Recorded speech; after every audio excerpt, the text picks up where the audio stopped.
Բարի երեկո, Ազատության ուղիղ եթերում լուրերի թողարկումն է։ Բաղրամյան պողոտայում խորհրդարանի շենքի դիմաց հանրահավաքը ավարտվել է, սկսվել է երթ Նիկոլ Փաշինյանի հրաժարականը պահանջող ուժեր արդեն 10 օր է փակ են պահում Երևանի գլխավոր պողոտաներից մեկը եւ պարբերաբար երթեր ու հանրահավաքներ անցկացնում։ Մինչ այդ արտահերթ ընտրությունների վերաբերյալ քննարկումները դեռ արդյունք չեն տալիս։ Ռոբերտ Զարգարյանն է հետևում իրադարձություններին։ Ռոբերտ, ինչ է կատարվում այժմ եւ ինչ ելույթներ են հնչել մինչ այժմ։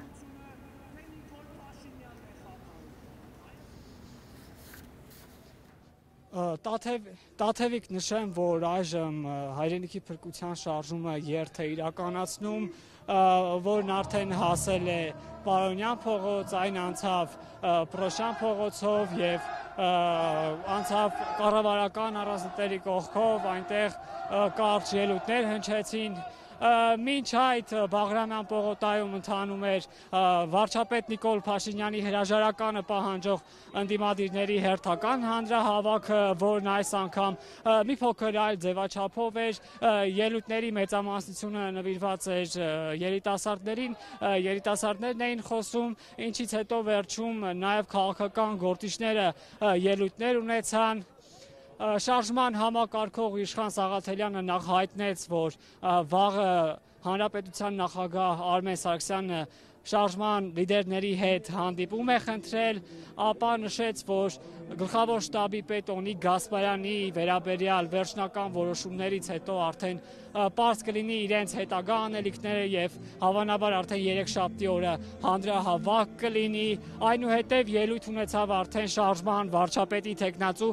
Վազգեն Մանուկյանը։ Այժմ առաջարկում եմ դիտել այդ ելույթներից որոշ հատվածներ։ Սիրելի հայրենակիցներ, հիշեցնեմ մեր նախորդ պահանջը, որի համար շուրջ 10 օր ստեղ ենք։ Մենք շատ հստակ Հանրապետության նախագահին ներկայացրել ենք մեր պահանջը։ Ստացել ենք հավաստիացումներ, որ այո, գլխավոր շտաբի ազատման պահանջով, առարկություններով հարցը դիմվելու է սահմանադրական դատարան։ Մենք մինչև այս պահը վերջնական պատասխան չունենք ու ունենք ժամկետ մինչև երկուշաբթի օրը։ Առաջարկում եմ ձեր բոլորի անունից ես դիմեմ Հանրապետության նախագահին, որ պարոն նախագահ, դուք ունեք անհատական եւ ամբողջական պատասխանատվություն մեր երկրում ստեղծված իրավիճակի համար։ Դուք պարտավոր եք կանգնեք սահմանադրության գլխին եւ մինչեւ երկուշաբթի օրը շատ հստակ դիմել սահմանադրական դատարան, հակասահմանադրական ճանաչելով գլխավոր շտաբի պետի պաշտոնանկությունը։ Հակառակ դեպքում դուք անձամբ պատասխանատվություն ունեք երկրում ստեղծված իրավիճակի եւ հետագա ելքի համար։ Համաձայն եք։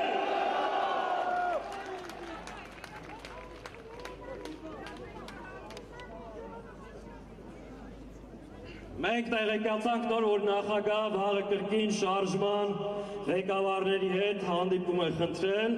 Այս պահանջը մենք ձեր բոլորի անունից վաղը անձամբ կփոխանցենք Հանրապետության նախագահին կրկին եւս մեկ անգամ։ Հարգելի հայրենակիցներ, ձեր անունից առաջարկում եմ դիմել գլխավոր շտաբի պետ Օնիկ Գասպարյանին։ Համաձայն եք։ Ուրեմն դիմում եմ գլխավոր շտաբի պետ Օնիկ Գասպարյանին։ Քո պաշտոնին մնալը, քո տեղում մնալը, սա այլևս մեր բոլորի պահանջն է։ Դու պետք է տեղիք չտաս սադրանքներին, վարչապետի ապօրինի հրահանգներին եւ մնաս քո տեղում պինդ կանգնած։ Որովհետեւ դա պաշտոնի կռիվ չէ, դա բանակի պահպանության, մեր պետականությունը պահելու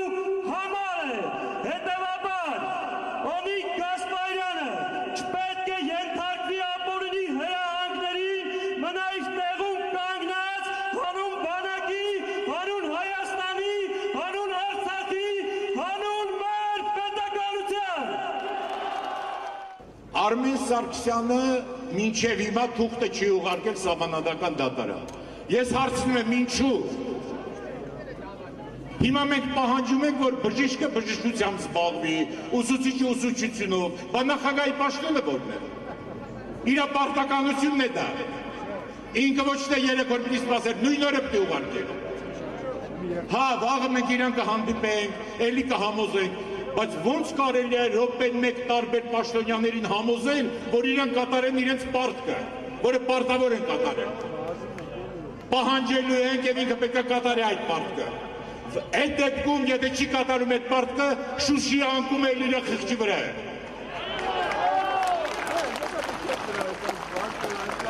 Բանակը ասում են հիմա սենց կլինի, հետո իրավաբանները ասում են այսպես կլինի, հետո կտան չեմ իմանում վարչական դատարան, հետո սենց կլինի։ Բանակը ինչ գործ ունի դատարանների հետ։ Բանակը պետք է ասի, ես թքած ունենամ ձեր հրամանների վրա։ Ես հիմա խրամատում եմ, ռազմաճակատում եմ, ինձ ով կարա ռազմաճակատից դուրս անի։ Եվ ես կոչ եմ անում բանակին։ Դուք հիմա գտնվում եք ռազմաճակատում։ Ձեր մեջքի հետևը Հայաստանն է։ Ձեր որոշումից ինչպես պատերազմի ժամանակ էր շատ բան կախված։ Նույնը հիմա է պատերազմը էլի շարունակվում։ Եվ ոչ մի հրամանի պիտի չի ենթարկվեք, ինչ կորոշի այս դատարանը, ինչ կորոշի սահմանական դատարանը, մենք դրանից արդեն անցել ենք։ Ես նորից ասում եմ, պետությունը մահանում է։ Եվ պետության փրկումը ցանկացած օրենքից ավելի բարձր է։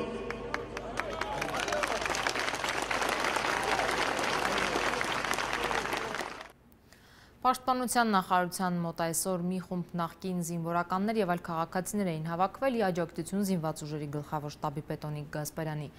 Այդտեղ հարթակում էր նաեւ Փաստաբանների պալատի նախագահ Արա Զոհրաբյանը, թեև նա նախկին զինվորական չէ։ Օնիկ Գասպարյանին պաշտոնից ազատելու վարչապետի առաջարկը նախագահը մի անգամ հետ էր ուղարկել առարկություններով։ Այդ առարկությունները չընդունվելուց հետո Արմեն Սարգսյանը սահմանադրական դատարան է դիմել, սակայն օրենքի կետերի եւ ոչ թե վարչապետի առաջարկի վերաբերյալ։ Գլխավոր շտաբը հայտարարել է, որ Օնիկ Գասպարյանը դեռ պաշտոնավարելու է մինչև մարտի 9։ Մինչ այդ այսօր Պաշտպանության նախարարության մոտ հավաքվածները նախագահական են գնացել պահանջելով Արմեն Սարգսյանից նաեւ վարչապետի ուղարկած նախագիծը բարձր դատարան ուղարկել։ Մենք կանգնած ենք լինելու մեր հրամանատարության, մեր զինված ուժերի հրամանատարության կողքից։ Եթե լիներ որևէ հեղաշրջման նույնիսկ փորձ, ես համոզված եմ, որ այդ մարդիկ նույնիսկ այդ հայտարարությունը անել չէին հասցնելու։ Գիտեք, ռազմական հեղաշրջմանը առանցքային բառը ռազմականն է, այսինքն փորձում են տագնապ առաջացնել ռազմական զենք զինվորականներ, դա անում են մարդիկ, որոնք բացահայտ Երևան քաղաքի կենտրոնում խաղաղ հավաքի ժամանակ եռակցմամբ էլ ավելի են ամրացնում ազգային ժողովի դարպասները, որը ըստ գլխավոր կապիտուլյանտի այլևս երբեք փակ պետք է չլիներ ժողովրդի համար, ձայնալուսային նռնակներ են շարում տարածքում եւ ֆասադում տեղադրում են դիպուկահարների հաշվարկներ։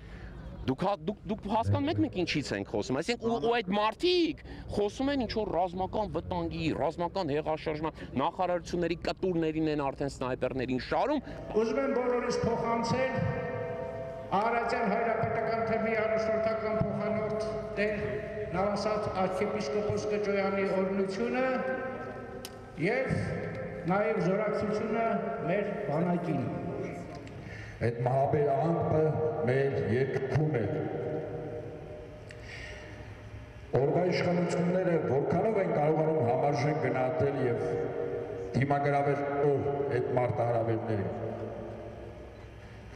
Նորություն ասկշեմ լինի, եթե գնահատեմ, որ դիլետանտ կառավարման հետևանքով կնքվեց հայտարարակ կապիտալության ակտը։ Եվ միակ օղակը, որ այսօր այդ կորուստների պետք է դիմագրավել, այդ սպառնալիքները չփոխկացնել, դա զինված ուժերն են։ Օրվա իշխանությունները ցանկանում են գլխատել զինված ուժերի ամբողջ հրան կազմը։ այս փուլում հանրապետության նախագահան կարող է դիմել եւ մենք ասում ենք հարգելի հանրապետության նախագահ, ինչու եք այս երկու սահմանադրական մարմինների վեճը, ասում գնացեք դուք ձեզանով լուծեք։ Բայց սահմանադրական դատանից լավ հարթակ կա, ժողովուրդ ջան։ Այսինքն, եթե մենք խոսում ենք քաղաքակիրթ լուծումների մասին, դրանից ավելի լավ իդեալական ճանապարհ կա,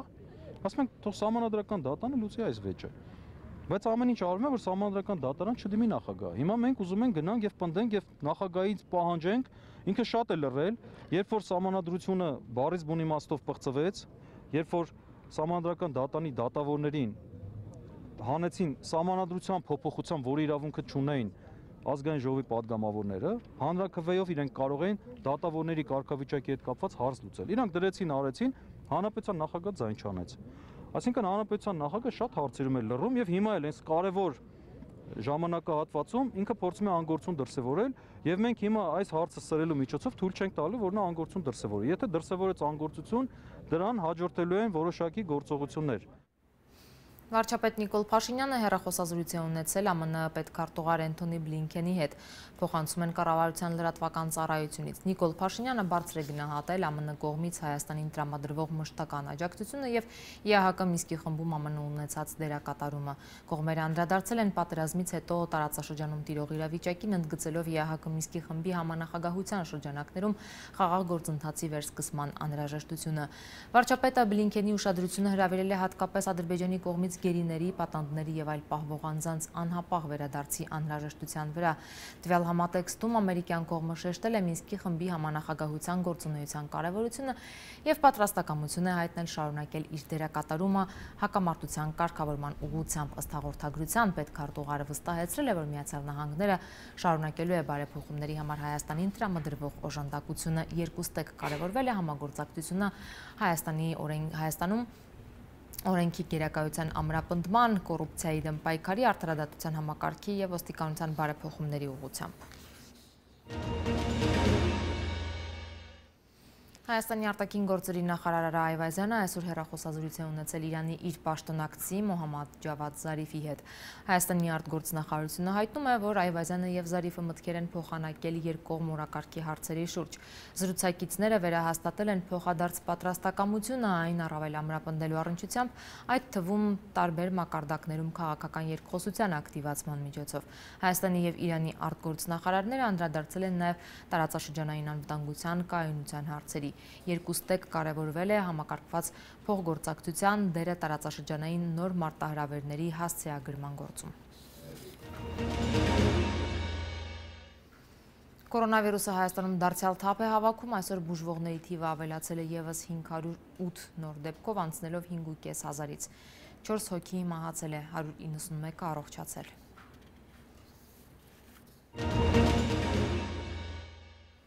Եվ ծրագրի ավարտին միջազգային լրահոսի հիմնական նորություններին ծանոթացեք համառոտ տեսաշարով։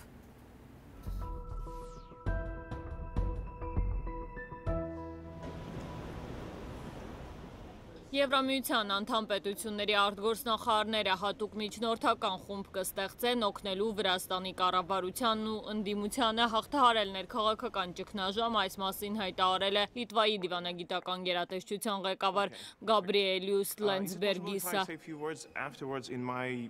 Վրաստանում ներքաղաքական ճգնաժամը չի հանգուցալուծվում 2020 թվականի հոկտեմբերին տեղի ունեցած խորհրդարանական ընտրություններից ի վեր, որի արդյունքներով կրկին մեծամասնություն է ստացել վրացական երազանքը։ Իրավիճակը կտրուկ սրվել է անցած փետրվարին ընդդիմադիր առաջնորդ Նիկա Մելեի ձերբակալության պատճառով։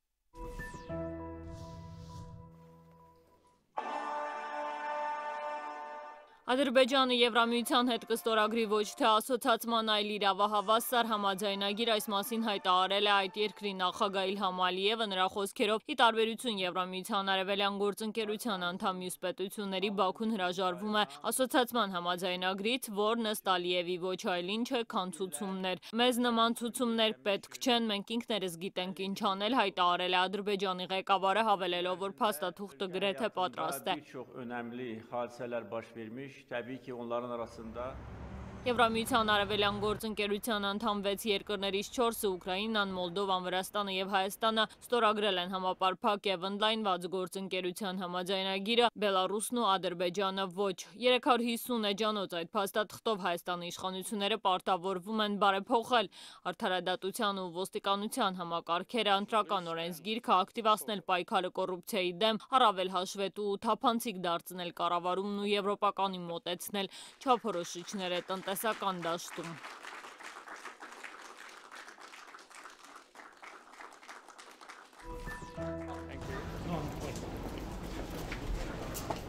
Տարօրյա այցով Իրաքում գտնվող Հռոմի Ֆրանցիսկոս Պապը այսօր հանդիպում է ունեցել այդ երկրի բարձրագույն շիա հոգևորական այաթոլլա Ալի Ալ-Սիստանի հետ, աղանդավորության եւ բռնությունների պատճառով պառակտված երկրում համակեցության հզոր կոչով։ Կաթոլիկ եկեղեցու առաջնորդը նախկինում հանդիպել է սուննի մահմեդական առաջնորդների հետ Բանգլադեշում, Մարոկոյում, Թուրքիայում, Արաբական Միացյալ Էմիրություններում։ Հայցը պատմական է, կաթոլիկ եկեղեցու հովապետն առաջին անգամ է Իրաքում, որի մոտ 38 միլիոն բնակչության 99%-ը մահմեդական է, 1%-ը քրիստոնյա։